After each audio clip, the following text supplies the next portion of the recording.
Good morning and welcome back into Valley News Now. I'm Adam Shalafu and I'm joined by two members of Diamond in the Rough. We have Carrie and we have Heather. Heather, I've talked with you before. Carrie, first time meeting you. So Heather Mitchell, Carrie Knutson, and thank you so much for joining me here in Studio B. Let's just start with Diamond in the Rough as a whole. Tell us about the organization. Absolutely. Thank you for having us. Diamond in the Rough is a local animal rescue, so we serve mostly the Fargo-Moorhead area. Sometimes we are able to offer assistance to other parts of western Minnesota and North Dakota as well. But we've been around this area since 2014, and our main focus has been to we're a 100% foster-based organization that would take in abandoned or stray animals as well. And recently we have come across a need in the community. Some healthcare facilities have reached out to us regarding the need for their elderly patients to have assistance with temporary pet care as well. So we've offered a program to them to fill that need as well. So we're offering some temporary pet care services for those individuals who are experiencing a health emergency or a health concern, a surgery in the elderly population that don't have anyone around to help them watch their pet. So we're kind of have a new mission recently with our organization.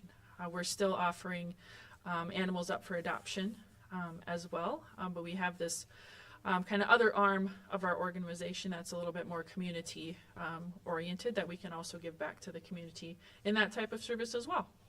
Fantastic. Carrie, anything you want to add to that? Yeah, I know last year during Giving Hearts Day, actually, Diamond in the Rough was something that I donated funds to and said like, hey, I knew they were looking for volunteers, things like that, and I kind of clicked on that button saying like, yeah, I think I might want to volunteer. And Heather reached out to me and said, hey, we have some board positions open. And when she told me about this new initiative called Paws for Recovery, where we would be helping elderly population in our community who are, I am a person who my dog is family. And that I always say she's my firstborn, and then I had my girls afterwards. and that's what we're finding a lot with some of these, elderly patients who, like, that's their family. Maybe their spouse passed away or they don't have family in town, and they could be having these life-altering surgeries to make their quality of life better. And they're putting them off because they don't have somebody to be able to take care of their pets, or they don't have the funds to be able to bring them to a shelter or a daycare or boarding place to have them taken care of. And so that's where we saw the need. Heather told me about this initiative that she wanted to have our organization launch, and I thought, wow, what a need in our community. And there is a need. The healthcare facilities, we work through caseworkers there, social workers, to make sure that we're getting to the people who really need these initiatives. And being that we're 100% volunteer, no shelter location, nothing. It's a lot about getting our name out there and letting them know about this initiative, but also recruiting volunteers, people who will raise their hand and say, hey, you know what? I'd like to help. I'd like to have a pet in my home for 4 weeks or 6 weeks or whatever that might be, where we know that the pet will be coming into the house, but the pet will also be leaving the house and going back to their owner. And we've had a few people that we've been able to help and had some success with, and I just can't wait for this to be able to grow. But we need help with funding, we need help with volunteers, we need help with foster families, and I just enjoy being a part of it, not only for helping pets and rescuing pets who need long-term care, but also looking at that other aspect of our community that we can reach out to. And so the Paws for Recovery program, not just helping pets, but helping their owners, helping the elderly. And so it's kind of cool how you guys have found a way to satisfy needs of really two different populations, one human, one animal, with one program. Right. Yep. And it is of no cost to the people that are in need of this service.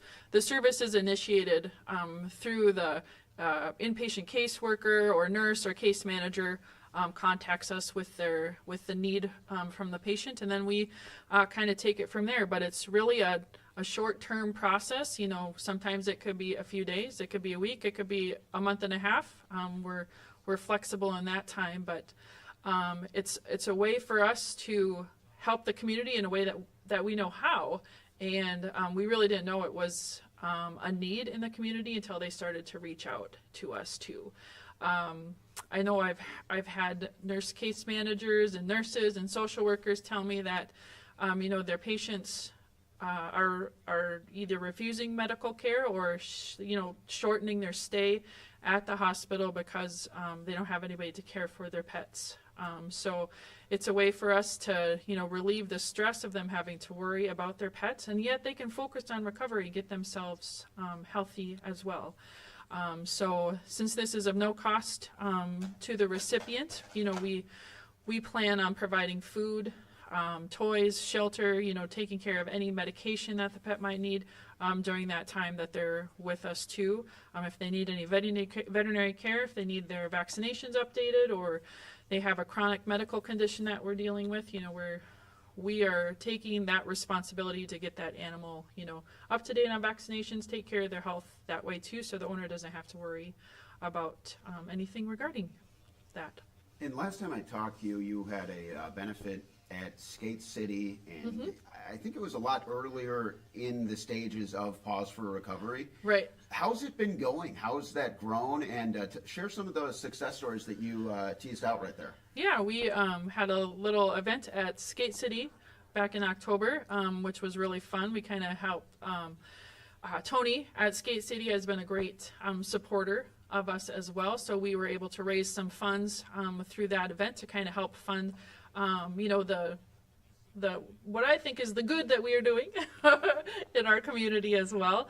So that has really, in about November, I think was when we first really launched the Paws for Recovery program and started having a couple animals come in through that program. And really the feedback that we have received from the pet owners that are recipients, as well as the healthcare workers, has just been so heartwarming, and just makes us, you know, so proud that we can offer this to them as well. It helps reduce the stress of the pet owner themselves. They don't have to worry about care for their animal. And it also helps the healthcare workers as well, which I didn't even think of, unfortunately. So they are very much relieved and happy that, you know, they can help their patient in that way, just, you know, by saying, hey, we need some help with their pet care. And now they have people that they can call us to help facilitate that. Sounds like you're helping them to get out of a rough spot. I'll be here all week, folks. Let's talk about some of the goals for Giving Hearts today. It looks like you guys have a match and some goals. Tell us about that. Do you want to talk about that? Do you want me to? I sure can.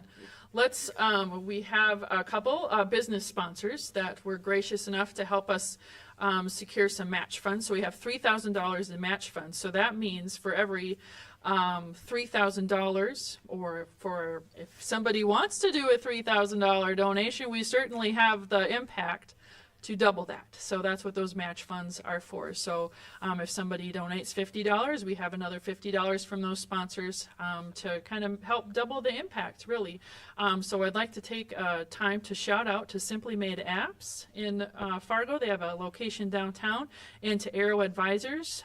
They've been really good supporters for us regarding helping us secure those match funds for our Giving Hearts Day fundraising mission.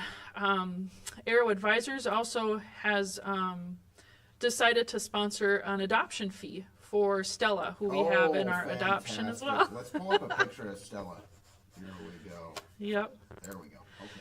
And Stella's been with us since October as well. She is probably a 5 to 6 year old German Shepherd Husky cross. Okay, and she is just delightful. She has the most beautiful fluffy tail, the most furry feet, and she is so good. She is potty trained. She knows how to be in a crate, you know, or a wire kennel or a kennel area. She's really low maintenance. It takes her a little bit of time to kind of warm up to you, so she's a little bit a little bit cautious at first, but that's very much, expected for her breeds. But she loves to be outside. She don't care if it's negative 24 degrees out. She's got a nice coat. She there, too. does. Yep. Yeah, and she loves people. I have a middle schooler at home, and she does super perfect with him. I don't know how she does with smaller animals like cats. We don't have a cat in our home. But she does chase rabbits, so maybe not a cat in the home, but she's really low key, calm, and, she's been a delight to have in our house. She's been living with us. We're her foster home. So the only, she's super fluffy. So we got fluffy, Stella fur all over the place, but just matches my other dog's fur too, so. I'm thinking maybe older person who could have a nice, chill companion and also Oh, yeah. a vacuum. Yes, for sure. Yep. Yeah. Since we got her in the fall, we didn't have her during camping season. But I bet she would do super hiking and camping as well. I don't have anything. I don't know. I just don't know why she's still here at our house, because she's such a great girl. Well, And now hopefully- her adoption fee is free as well. So it's a zero adoption fee because it's been sponsored by Arrow Advisors, which is in Fargo Moorhead as well. Somebody's got to step up to the plate. That dog is way too cute Yeah. to not have a forever home. Stella looks like a very good girl. Now, does she fetch? I see the Kong there. She kind of does what she wants to do. So no, she's not a fetcher type of dog. She likes to cuddle.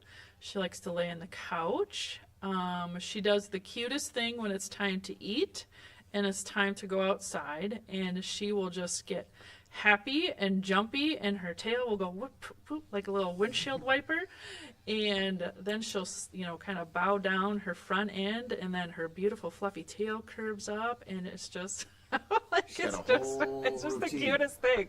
Yeah, and it's all because she wants to eat and go outside. And I'm like, Stella, same. I do the same thing. We all love eating and going outside. Not necessarily going outside today, but Right, right. I digress. Okay, so it looks like you guys have some fun prizes going on, some more partnership with Skate City, but it's also one of the things where people got to pay attention. They can't forget about Diamond in the Rough at any point because there's some mystery involved. Yes. I'll let you talk about that, Carrie. So tomorrow during Giving Hearts Day, we do have, thanks to an in-kind donation from Skate City, they gave us some family passes, 2 passes? Yep, a couple skate. Yeah, Couple skate passes to be able to give out during Giving Hearts Day. And so we are going to pick an hour within the day where if you make a $25 donation, we will choose from within that hour to go into a hat to be chosen for those passes. And so keep an eye on our Facebook page for the announcement of when that will be. And we really hope that we get people in there donating that $25 for not only a chance to change the lives of a pet out there and maybe an elderly person in our community, but also, be able to have some fun and go skating afterwards. Very cool. Sounds like a win-win. And here's a look at the Giving Hearts Day page. I think it's important to say, and I've said on all these different previews, that it's already open. Oh, yes. You don't have to wait till Thursday. Like you said, that $3,000 match. Have you guys already seen some donations?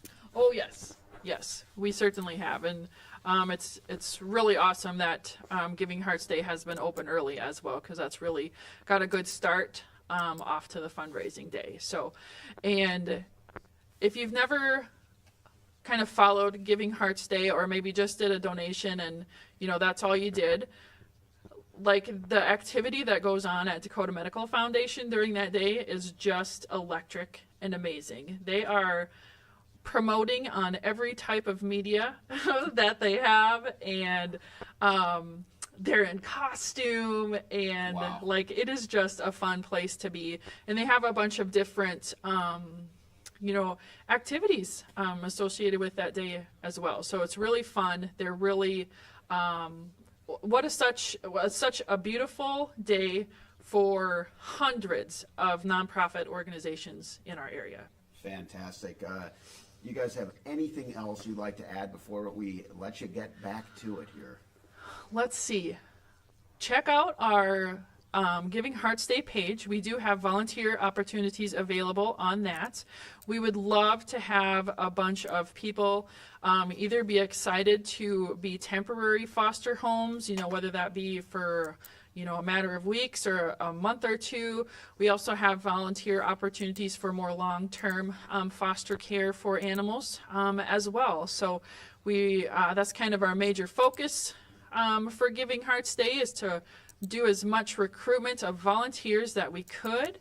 And even if you maybe not be interested or capable of doing any fostering for us, just click that button anyways, and we will find something that fits your needs as well. Because volunteering, not only are we doing it because we're passionate about it, it fills a need within our hearts as well, so we can give back to the community, especially through this Paws for Recovery program as well. So volunteering helps make your heart feel whole, is my opinion as well. Well, going off that, Carrie, I want to ask you one more question, because you said you were looking to volunteer. Now you're a board member, and that says a lot of positive things about working with the organization. So what has been such a positive experience that helped to make you want to elevate your status as a board member and continue to do a lot of the groundwork on a volunteer basis?